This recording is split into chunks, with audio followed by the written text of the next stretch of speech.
começando mais um programa Tira Dúvidas ao vivo nessa sexta-feira abençoadíssima. O Senhor é bom, o Senhor tem cuidado de nós e Ele tem prazer que a gente estude a sua palavra maravilhosa que revela os seus tesouros, né? E é isso que a gente faz aqui, uma escavação de tesouros. Esse programa está sendo transmitido também no nosso canal do YouTube, Rádio Vinha FM.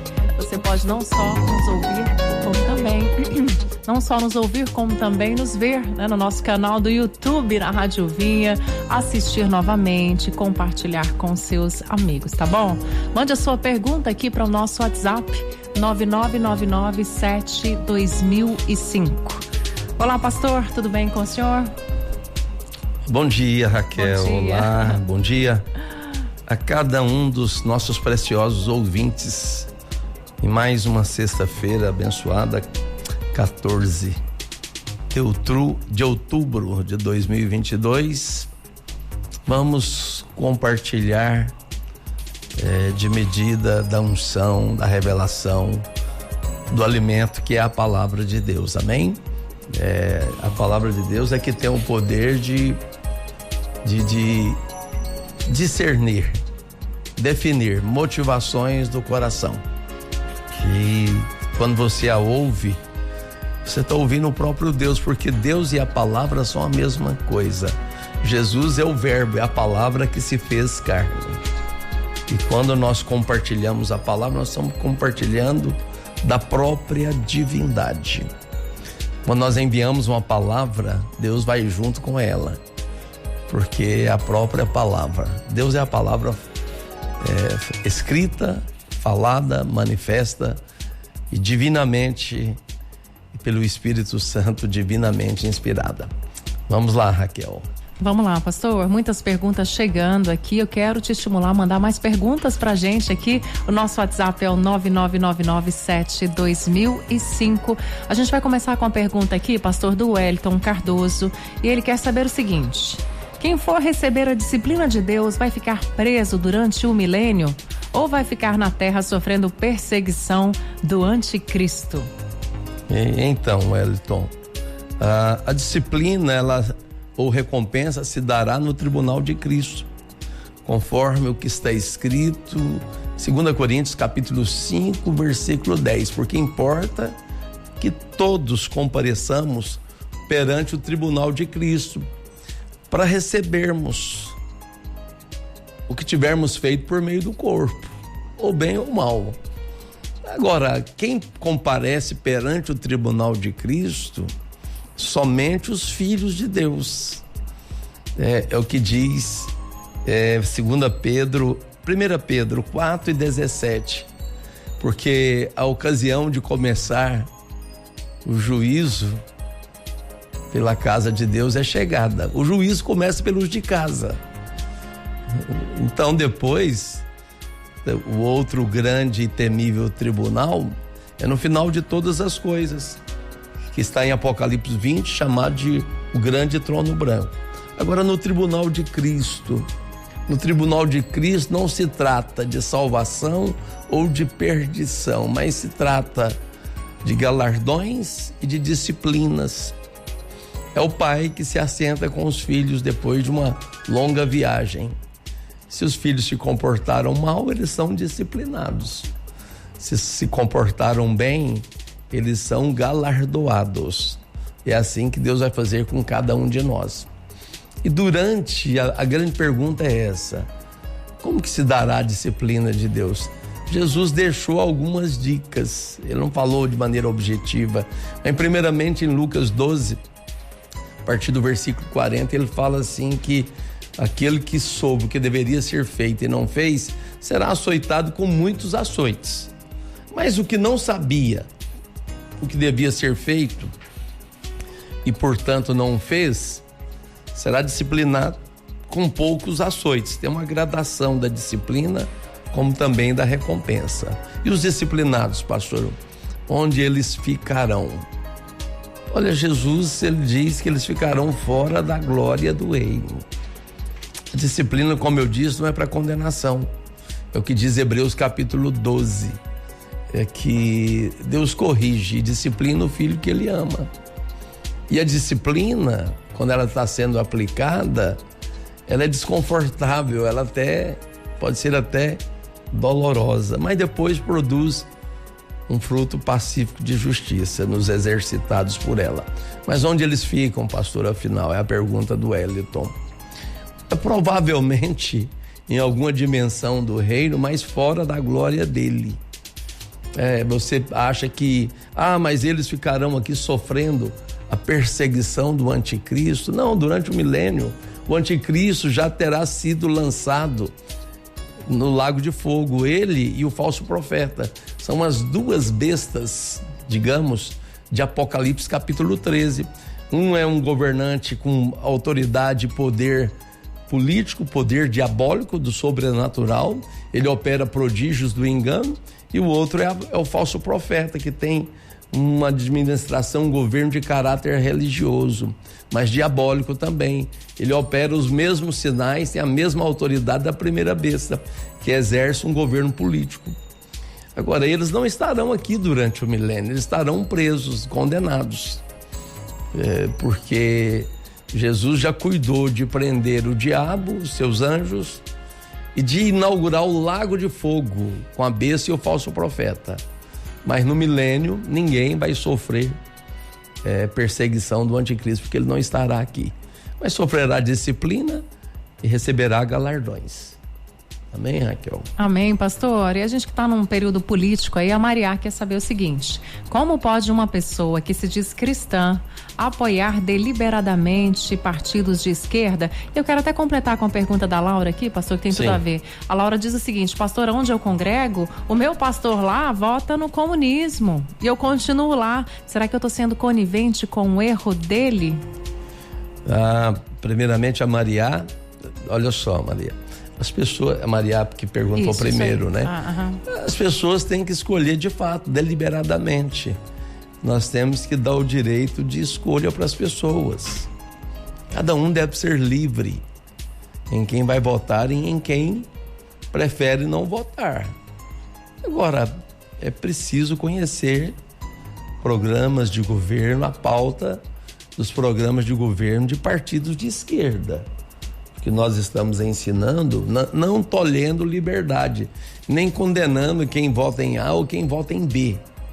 Nós estamos apenas dizendo que a pauta de partidos socialistas, que eles não querem dizer, mas são comunistas, é uma pauta de morte pelo aborto, é uma pauta de destruição da família pela legalização e descriminalização das drogas, é uma pauta de transgenia, de usar o erário, né, a saúde brasileira para executar cirurgias de preços milionários para mudar sexo de pessoas.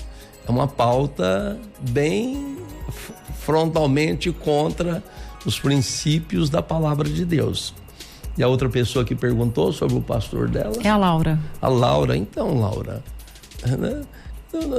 Não diria que você está sendo diretamente conivente, porque o seu pastor fez uma escolha que você discorda. Só avalie, ore a Deus.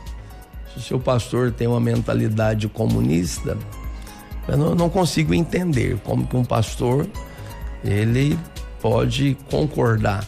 Eu acho que, com todo respeito, é a falta de informação do que consta na pauta do programa de governo de partidos de esquerda. Eles são contra, diria claramente, a pauta deles não bate com os princípios, valores e fé cristã. É totalmente avesso a tudo que nós praticamos. Como dois podem andar juntos se eles não têm comum acordo? Então, ore sobre isso, né? Não decida pela minha direção, não vou dar direção para você. Mas você vai orar e vai saber se você está no lugar certo ou não. Então, seja muito prudente com essas coisas. Mas, acima de tudo, nós estamos aqui para reafirmar que nós damos a cada pessoa a liberdade de escolher o caminho que ela quer andar e muito acima de com quem ela vai se casar. Não estamos aqui para escolher isso. As pessoas têm liberdade para suas escolhas. Bem assim, a liberdade em quem vai votar. Espero que eu tenha ajudado. E para fechar esse nosso primeiro bloco aqui, lembrando que você pode enviar a sua pergunta aqui pra gente, para o nosso WhatsApp 999972005. Tem uma pergunta aqui de um ouvinte anônimo, pastor. Ele não quis se identificar. E ele diz o seguinte: como pode um Deus tão bom, né, dar a vida para alguém para posteriormente lançá-la ao inferno, né, naquele lago de tanto sofrimento, de tanta dor? Eu também concordo com você, com essa pessoa, né? Não sei se é mulher ou é homem, mas essa pessoa, eu diria, em Cristo.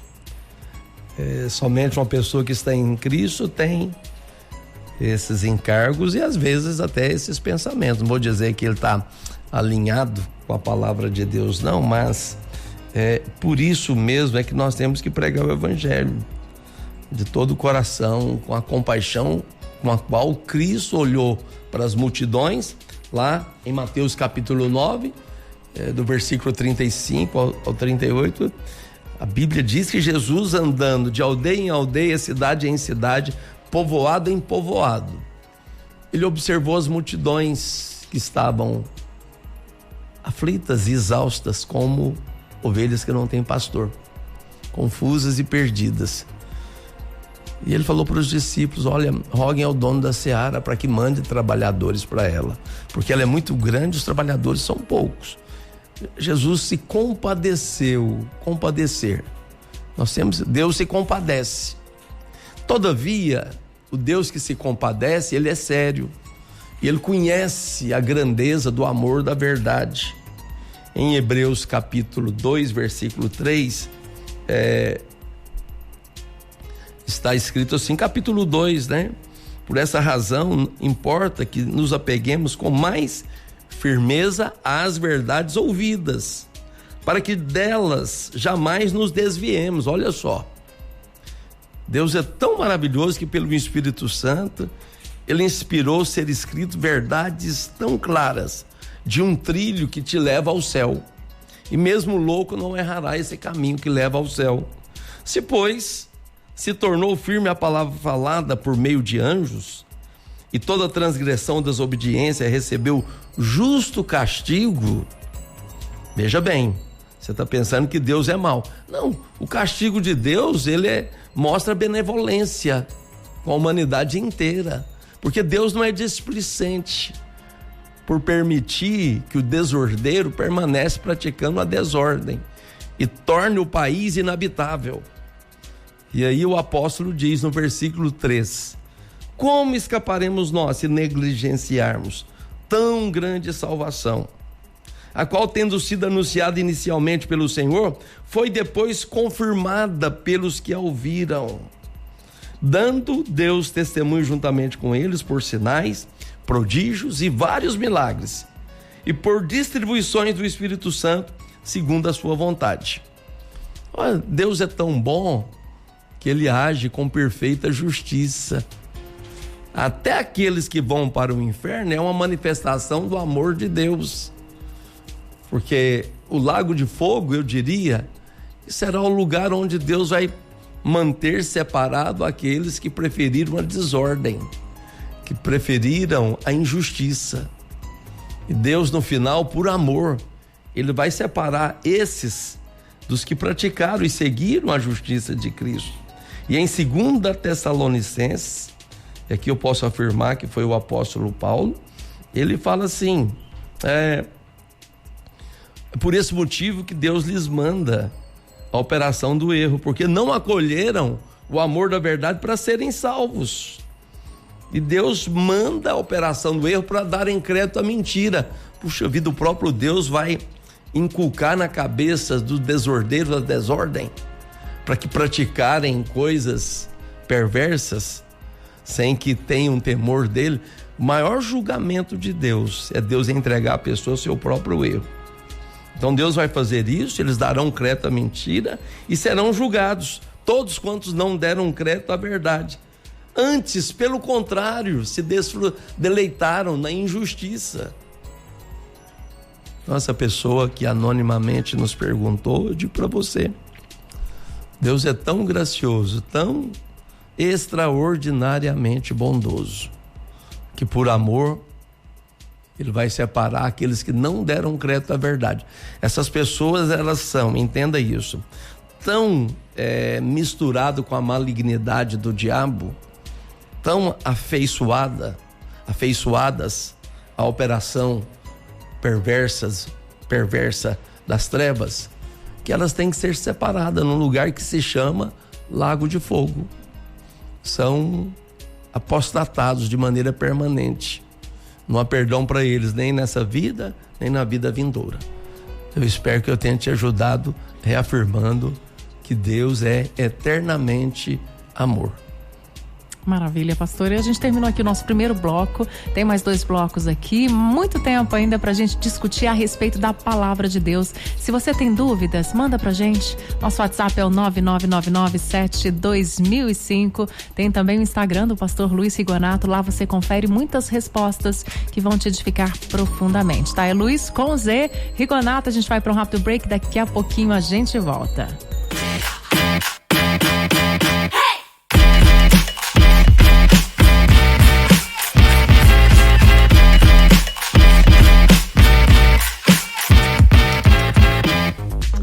De volta ao programa Tira Dúvidas, segundo bloco. Tá quente aqui o programa, muita gente participando, muitas perguntas interessantes, perguntas difíceis também. A gente percebe aqui no tom das perguntas a aflição dos nossos ouvintes, pastor.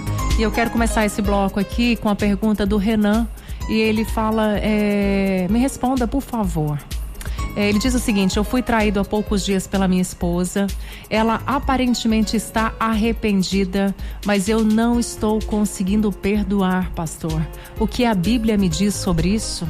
Então, olha, obrigado pela sua honestidade e coragem de abordar. Eu sei que você faz isso por causa do sofrimento implicado. Assim, é difícil acreditar, é um momento desafiador, e se você está tendo essa postura, é um sinal de que você é normal.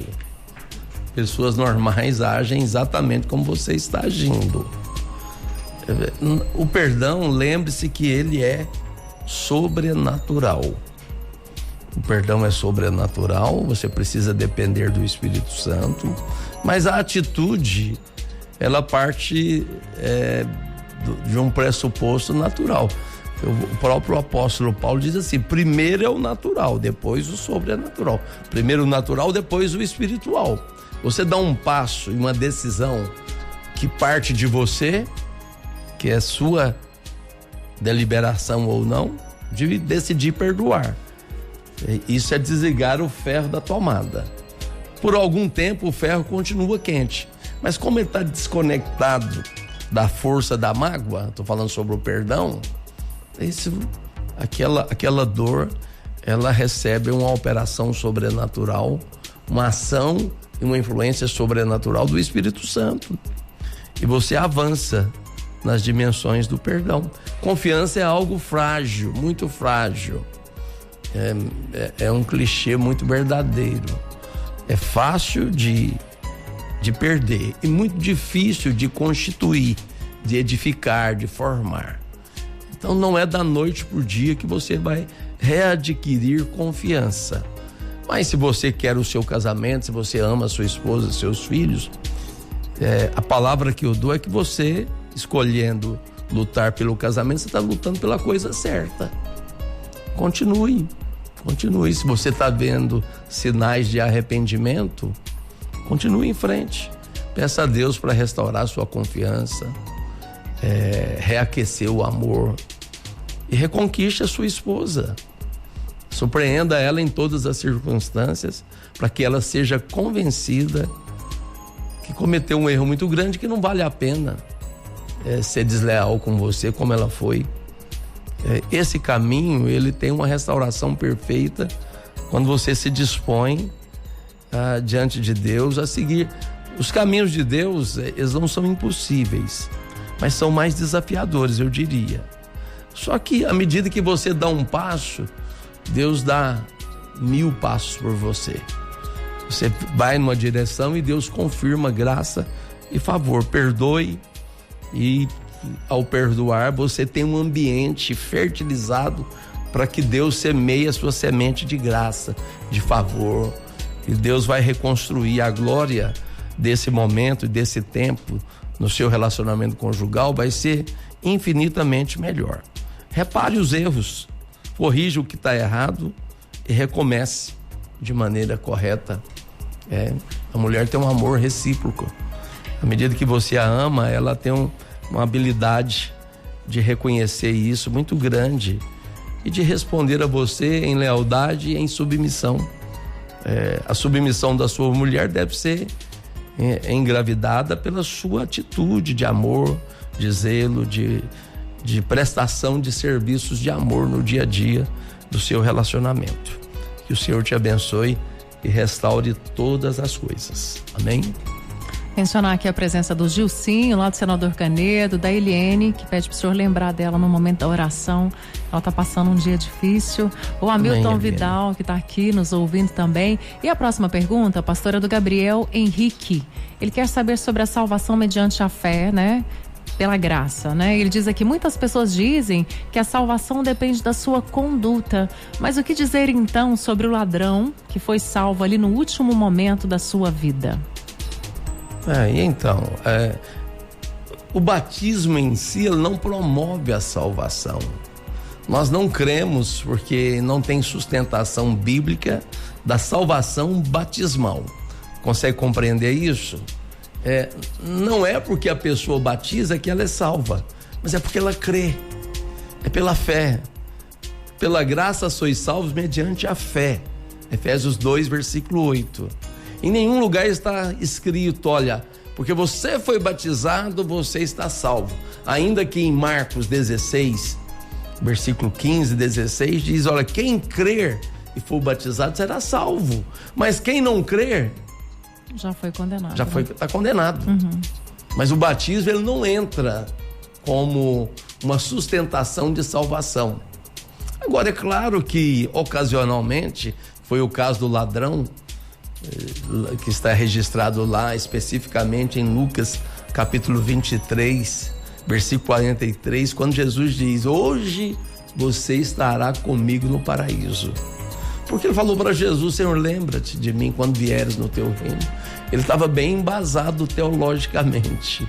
Ele havia ouvido o ensino de Jesus, porque ele mencionou. Você está vendo tanto que é importante você orar a Bíblia? Quando você ora com embasamento bíblico, você está orando de todo o coração e Deus tem um compromisso de ouvir a oração que se faz pela confissão da palavra.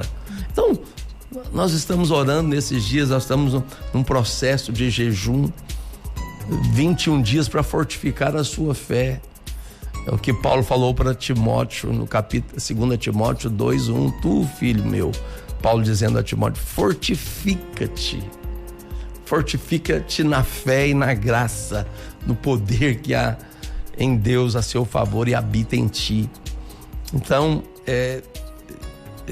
ocasionalmente há pessoas que vão morrer sem se batizar e serão salvas, mas isso não é uma justificativa para se omitir a ordenança que é o batismo. Porque já que o ladrão morreu sem se batizar e foi salvo, por que eu tenho que me batizar? Porque o batismo é uma ordenança. O batismo e a ceia são as duas únicas ordenanças da nova aliança. E o batismo, ele é um sinal de confissão pública daquilo que Deus já fez no íntimo do seu espírito. Você creu, você foi salvo, você confessou. E o batismo, ele é um testemunho público de que agora você faz parte de uma nova família, porque o batismo, ele é muito mais do que uma cerimônia, ele é uma experiência de vida, uma experiência de passagem. No Mar Vermelho, o povo hebreu, de então, da ocasião, eles atravessaram o Mar Vermelho. A Bíblia diz que eles foram batizados.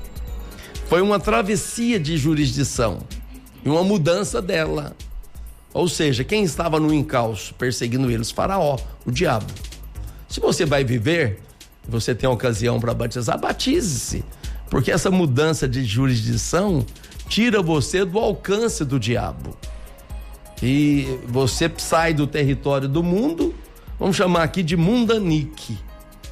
Em 1914, naufragou o Titanic. Mas o mundo, ele é, eu diria, uma gangue que está condenada. E se você continua fazendo parte do mundo, é como uma gangue que assalta um banco e todos que são arrolados naquela lista de pertencentes, aquela determinada gangue, estão condenados por aquele crime. O diabo e o mundo estão condenados por Deus. Se você continua lá e não quer se batizar, é porque algo não aconteceu no seu coração.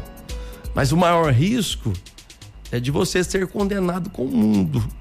E o batismo também é um grande sinal de que você crê no Senhor e continua e quer, na verdade, melhor dizendo, permanecer na família, na jurisdição e na embaixada celestial na terra que se chama igreja. E quando você muda de jurisdição, você sai do Mundanique, que vai naufragar, e vem para a igreja, que está salva eternamente. Essa mudança de jurisdição, ela confere coisas preciosas para a sua vida. Você vai andar em novidade de vida. Não vai faltar nada para você, você vai ter a provisão do céu. E por um sinal de aliança, que é do batismo, você agora faz parte da mesa do Senhor. Você pode se assentar à mesa e participar da ceia. Então, abandone essa crença errada de que o batismo não seja relevante. Eu espero que eu tenha ajudado o Gabriel. E agora a gente vai para a pergunta da Kênia, que ela diz que no céu há galardões, né? Há gradações ali. Ela quer saber se no inferno também haverá lugares diferentes para cada tipo de pecado, por exemplo. É verdade, Kênia. Existe salvação. Na salvação e no reino, os galardões, eles vão ter uma estatura de hierarquia.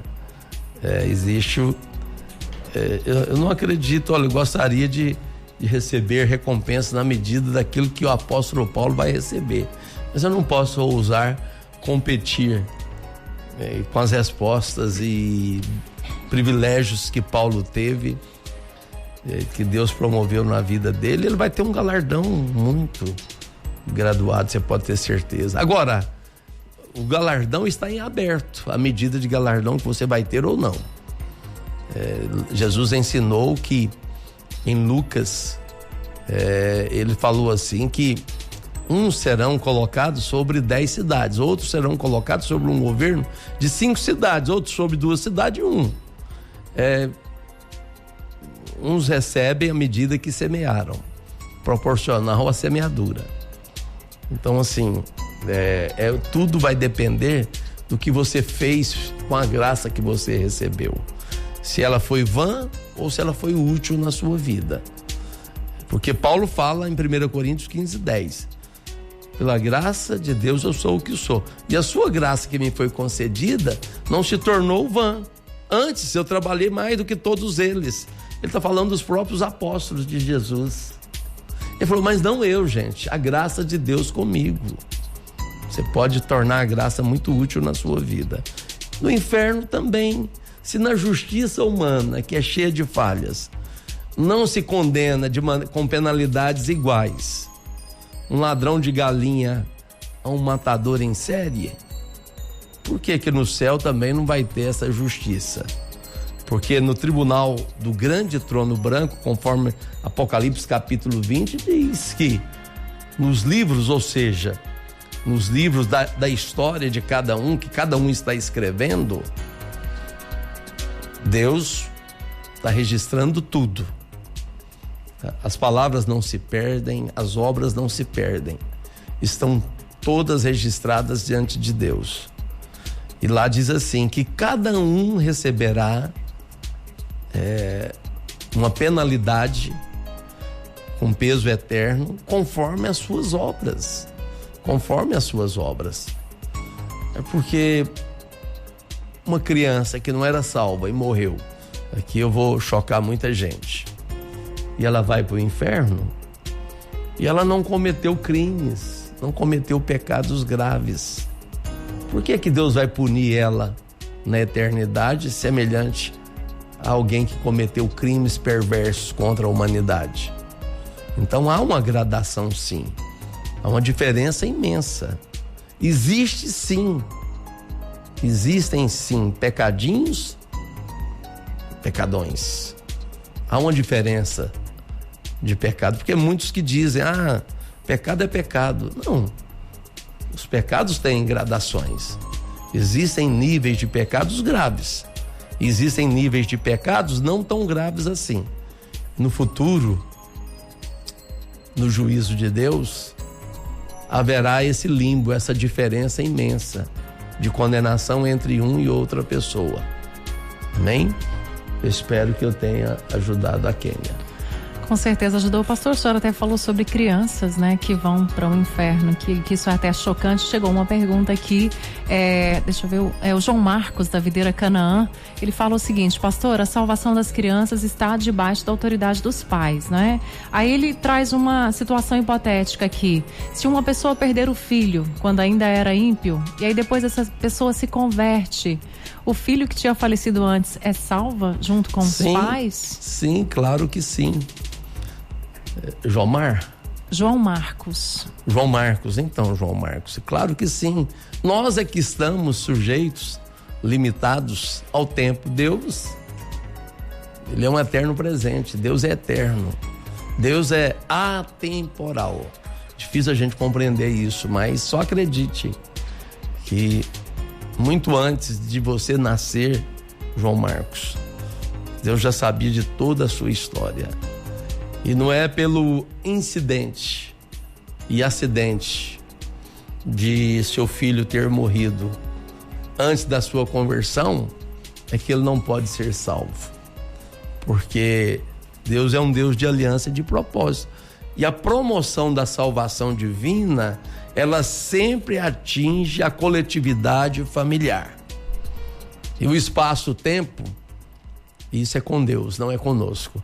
Eu digo assim, Deus sabe cuidar de todos, muito além do espaço-tempo que nós vivemos. Deus vive um eterno presente. Para Deus não tem futuro nem passado. Para Deus existe um eterno presente. A autoridade desse pai continua ainda que essa criança tenha, sim, porque tenha morrido. Crer no Senhor Jesus será salvo tu e a tua casa. Então, o que permanece, que é soberano, é a palavra de Deus. Os atos circunstanciais não são soberanos. Se Deus salvou um membro de uma família, ele já está selado por palavra prometida. Você pode ver em Atos 16, versículo 30. Pode ver lá no capítulo 14 também, versículo 11. É você e a sua casa que são salvos. 11, 14, né? É toda a família de Cornélio que foi salva.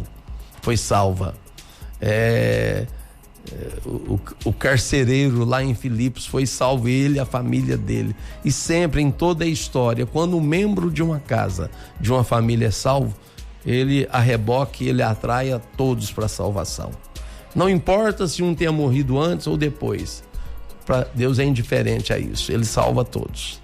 Oh, glória a Deus. Boa notícia, né? Boa notícia. O José Luiz aqui, pastor do Jardim Presidente, está agradecendo aqui, está dizendo que o senhor é uma bênção. Obrigado, que o senhor José tem Luiz. sido muito usado nas mãos de Deus e que ele quer dar um abraço no senhor um dia, tá? Amém, vai ser um prazer, José Luiz. Olha Obrigado. só, a gente vai para o intervalo comercial, mas eu vou dizer que a nossa próxima pergunta é uma pergunta do Ronaldo. Ele diz o seguinte: é pecado achar tão belo o sexo oposto, mesmo já estando casado? Eu sou um admirador nato da beleza feminina. E aí, essa resposta daqui a pouquinho, depois do nosso intervalo comercial. Não saia daí, tá? E ainda dá tempo de você enviar a sua pergunta pra gente. 9999-7-2005.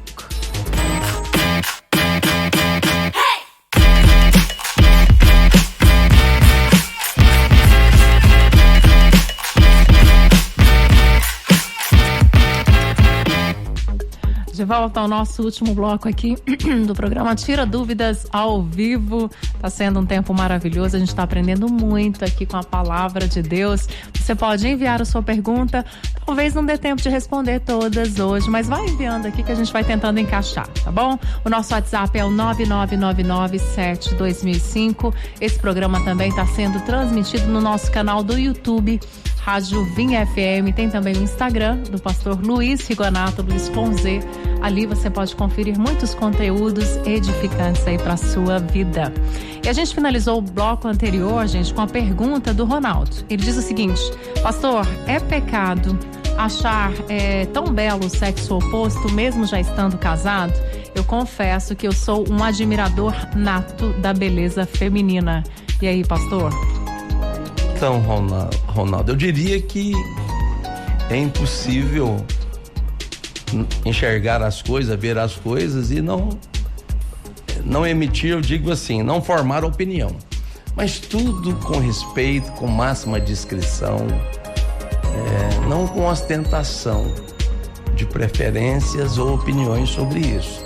Você é casado, você é um homem de Deus, mas em qualquer esfera da sociedade, religiosa ou não, é muito feio homens e mulheres que admiram outras pessoas e ficam divulgando isso. Não é apropriado. Sabe o que é bom senso? Palavra bonita, né? Bom senso é sabedoria, é inteligência articulada por uma aplicação sábia daquilo que existe, que está diante de você. Mas Jó, ele fala, se eu não estiver enganado, em Jó capítulo 31, vou procurar aqui e falo para você, sabe, Ronaldo? Jó capítulo 31, versículo 1, está escrito assim: eu fiz aliança com meus olhos, como pois o fixaria eu numa donzela?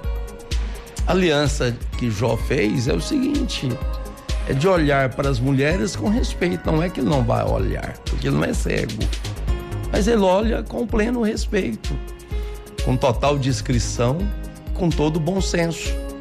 Agora, se você torna isso um estilo de vida, olhar para mulheres bonitas e ficar admirando, tudo tem um equilíbrio. Todo excesso para essas coisas todo desequilíbrio, eu diria. Acho que a melhor palavra é o desequilíbrio, né, de ver, de falar que gostou, de tornar isso público. Isso é imprudência, é tolice. E você que é casado, por respeito ao seu cônjuge, olha, a honestidade tem que ser inteligente.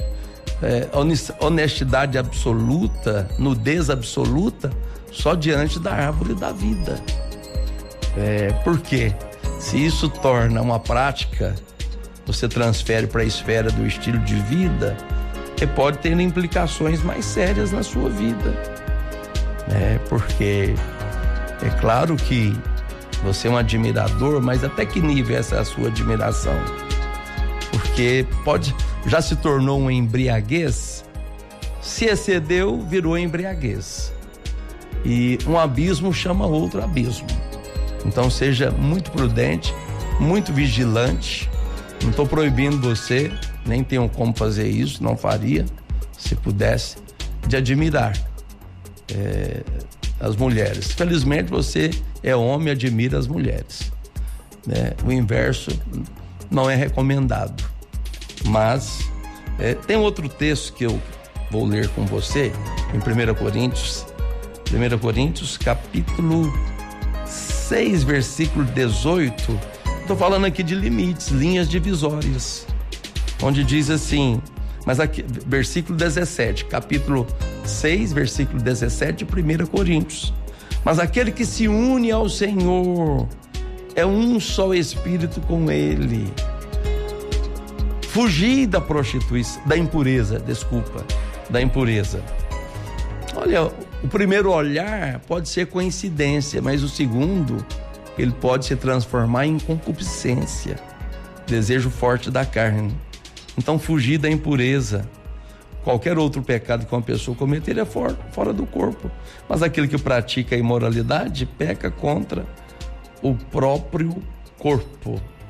O vosso corpo, saibam que é santuário do Espírito Santo. Mas não é pecado achar belo o sexo oposto, mesmo já estando casado. O que é pecado é ceder nisso, é ter uma atitude tola,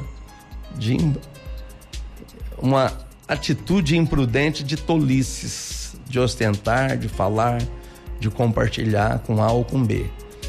E muito mais com a sua esposa. Aí é pecado para a morte. Então seja prudente, Ronaldo. Eu espero que eu tenha ajudado. Eu sei que ajudei. Amém. Eu já falei pro meu marido que a única mulher bonita que tem no mundo sou eu e as 2 filhas dele. Ele tá sabendo. Eu pergunto qual que é a mulher mais linda. Ele fala, é você. Eu falo, certinho. Muito bem. Pastor, tem uma pergunta. Você tira a prova sempre com ele. Eu tiro a prova sempre e ele dá sempre a resposta correta. Pastor, olha, tem uma pergunta aqui da Valdeides. Ela tá dizendo aqui, pastor, eu fico sem entender quando a palavra de Deus fala pra gente orar e descansar, mas depois fala pra gente orar sem cessar. Como é que é isso, pastor? Parece um pouco contraditório. Como que é o nome dela, Raquel? Valdeides. Valdeides, anote isso. O descanso é a base na qual nós nos assentamos. Essa redundância aqui é apropriada. O descanso é a base na qual nós nos assentamos, vou ser redundante, para descansar. E é o único lugar onde Deus age. O orar sem cessar não fala de ansiedade ou de aflição. O orar sem cessar fala de uma confiança perseverante. Desculpa. E essa confiança perseverante, ela não pode ser estimulada por nenhum tipo de aflição ansiosa. Você descansa, você com segurança, você clama, porque uma coisa que Deus gosta muito de quem acredita naquilo que Ele fala. E Ele diz que em Efésios capítulo 1, versículo 3, nós somos abençoados com toda sorte de bênçãos espirituais nas regiões celestiais, ou seja, qualquer que seja a nossa necessidade, nós já temos provisão com fartura para prover essa necessidade, para suprir essa necessidade. Agora, o descanso, ele não pressupõe acomodação e passividade. É por isso que diz, os textos aí que você está pensando que são contraditórios, eles não são contraditórios, mas eles são signatários um do outro. Quem descansa não é para ficar passivo, mas é para ficar tranquilo de que a resposta virá.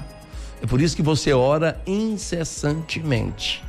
Mas escreva e guarde algumas palavras que eu comecei pelo descanso, depois você vai para gratidão, alegria, confiança. Então são 4 palavras, 4 verdades, 4 elementos da fé que se retroalimentam, são redundantes. Um desemboca no outro. Quando você descansa, você se alegra. Quando você se alegra, você se torna agradecido, você é cheio de gratidão. E quando você está descansado, é feliz e cheio de gratidão, aí você confia plenamente, você acredita. Dessa forma, querida irmã, você é abençoada com toda sorte de bênçãos. Descanse, mas como eu disse, não se torne passiva e acomodada.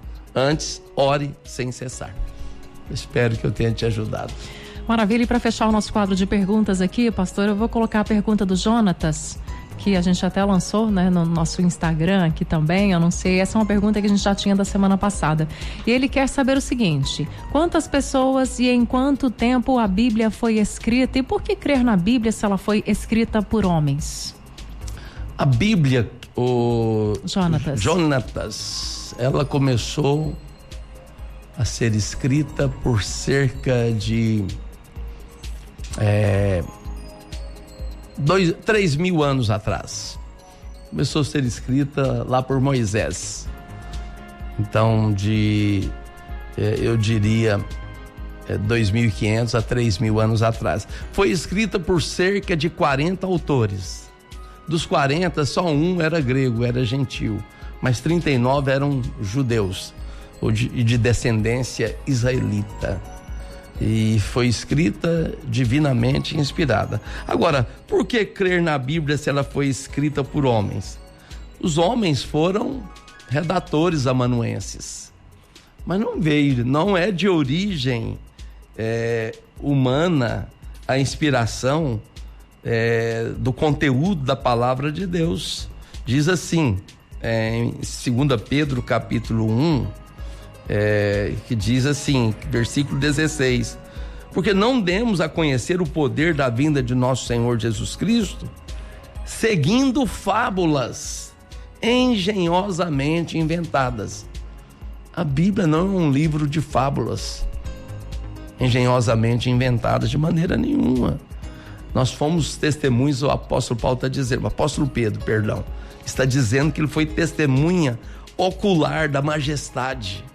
Ele viu o Senhor se transfigurando, ele viu o Senhor determinar a tempestade ao mar que se acalmassem. Ele viu Jesus multiplicando 5 pães e 2 peixes e alimentando mais de 10.000 pessoas. Tudo que foi necessário ver que autenticava a divindade de Cristo, eles viram e escreveram a respeito. E aí se diz sobre Cristo e Pedro falando: pois ele recebeu da parte de Deus Pai honra e glória, quando pela glória excelsa lhe foi enviada a seguinte voz. Eles ouviram essa voz. Não se vê em outro lugar a voz de Deus ecoando dessa maneira, mas disse de Jesus: este é meu filho amado, em quem me comprazo. Aí, Jonathan, eu vou para a cartada final da minha resposta, onde diz no versículo 19 do capítulo 1 de 2 Pedro. 2 Pedro 1, 19. Temos assim tanto mais confirmada a palavra profética, e fazeis bem em atendê-la, Jonatas, como a uma candeia que brilha em lugar tenebroso, até que o dia clareie e a estrela da alva nasça no vosso coração. Se não for pelo Espírito, você não vai querer na palavra, porque a palavra foi escrita por ele e é crida por nós, sabendo primeiramente isto, que nenhuma profecia nenhuma profecia da Escritura provém de particular elucidação, não vem de homem nenhum, porque nunca, jamais, qualquer profecia foi dada por vontade humana.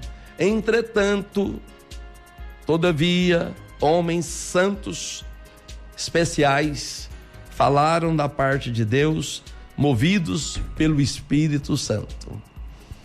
Homens santos de Deus foram instrumentos para escrever, não o que era a opinião pessoal deles, mas o que era a opinião exclusiva do Espírito Santo.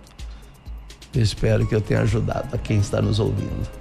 Com certeza, pastor. E chegamos ao final de mais um programa Tira Dúvidas ao Vivo, mas ainda tem oração. Prepara o seu coração aí para receber uma oração do pastor Luiz Rigonato. Queria que o senhor lembrasse da nossa ouvinte aqui, a Eliane Moura, pediu oração. Na verdade, ela quer uma porta de emprego, ela está muito angustiada. A gente vai interceder por ela também nessa manhã. E você que mandou a pergunta, não deu tempo de responder todas. Semana que vem a gente responde mais. Confere aí no Instagram do pastor Luiz Rigonato com Z. E até sexta-feira que vem, no nome de Jesus. Pai, em nome de Jesus, nós te damos graça, Senhor. Senhor, ao som dessa trilha, nós glorificamos o seu nome e sentimos o descanso que a sua mão poderosa nos dá.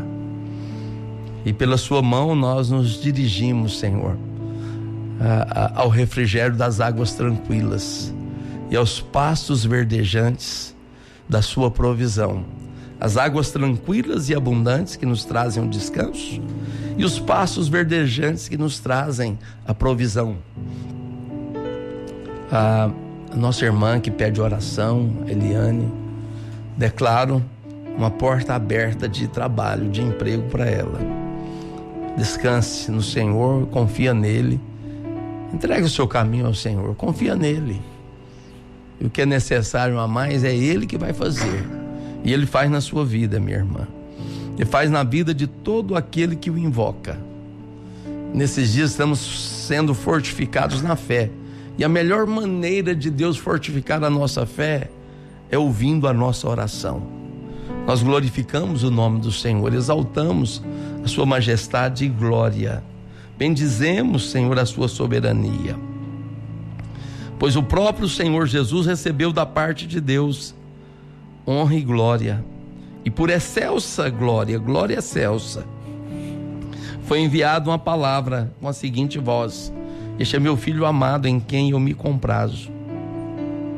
Declaro, profetizo que cada pessoa que ora comigo nessa manhã, ele se compraz no descanso do Senhor. Porque sabe que é um filho amado do Pai. Ele tem a provisão, o sustento e a bondade de Deus sobre ele. Ele é cercado por essa bondade. Ele é amparado. Deus, no aconchego dos teus braços nós descansamos nessa manhã. Não que nenhum de nós venhamos a ficar e a nos tornar passivos e acomodados. Como eu respondi aqui, nós vamos orar sem cessar. Vamos em busca daquilo que o Senhor tem para nós.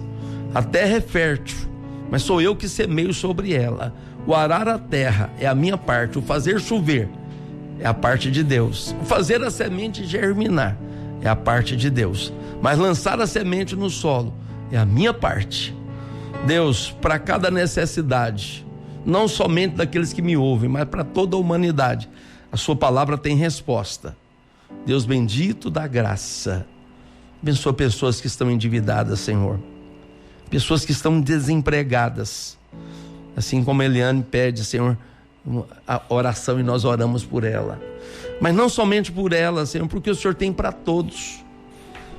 Deus, que os 8 milhões de desempregados do Brasil, Deus, que haja uma porta aberta, exista uma porta aberta diante deles, que se abram portas de trabalho, Pai. Que o nosso Brasil chegue à condição do emprego pleno, para a glória do nome de Jesus. Prospera o nosso país. Nós estamos vivendo um ano de desafios, um ano eleitoral para o cargo executivo, o maior cargo executivo, o cargo majoritário dessa nação, que é para a presidência da República. Senhor, elege aquilo que é da sua vontade, faz a sua vontade, porque a sua vontade é boa, perfeita e agradável. Pai nosso que estás no céu, santificado seja o teu nome, Senhor. Venha o seu reino, e que a sua vontade seja feita na terra, como ela é feita no céu. Porque no céu, Pai, há alegria abundante, há ordem perfeita, há uma glória excelsa. Senhor, que essa manifestação seja sobre nós, através de nós e com cada um de nós. Abençoe pessoas que estão com seus casamentos destroçados. Deus, que perderam o trilho da harmonia, estão vivendo em discórdia, em dissensões, em ofensas. Deus, em palavras duras e ásperas, que entristece o Espírito Santo de Deus. Que não haja lugar para o diabo na vida dos casamentos. Restaura os que foram destruídos, Senhor, e harmoniza aqueles que estão disfuncionais. Senhor, em nome de Jesus, que pela tua sabedoria se estabeleça a paz. Senhor Jesus, confirma a tua glória. Pessoas que estão enfermas, nós enviamos uma palavra de cura, porque a sua palavra diz que na cruz do Calvário, pelas suas pisaduras, pelos seus ferimentos profundos, nós somos sarados. Haja cura, Pai. Enviamos a sua palavra, o Senhor e a sua palavra são a mesma coisa, e ao envio dela, o Senhor vai junto com ela. E que sejam curados, Pai, todos aqueles que estão enfermos, todos aqueles que estão em doenças graves de câncer, doenças graves do coração, doenças graves, Senhor, Deus bendito, dos pulmões, do fígado, Deus, do intestino, Deus, todo problema cardíaco, todo problema de hipertensão, sejam curados para a glória de Deus. Senhor, torna fértil toda madre, daquela mãe que clama por um filho. Senhor, em nome de Jesus, o Senhor é o Deus da graça, o Senhor é o Deus da bondade, o Senhor é o Deus que tudo abençoa, o Senhor é o Deus que a tudo faz dar certo, o Senhor é o Deus que a tudo faz prosperar. Jesus, nós olhamos para o Senhor, porque o Senhor é a provisão de tudo. Nós precisamos é do Senhor. Tendo o Senhor, nós teremos todas as coisas. Nós te amamos, Senhor, e declaramos, confessamos esse seu grande amor. Abençoe a nossa cidade, o nosso estado e o nosso país. Haja paz, haja alegria.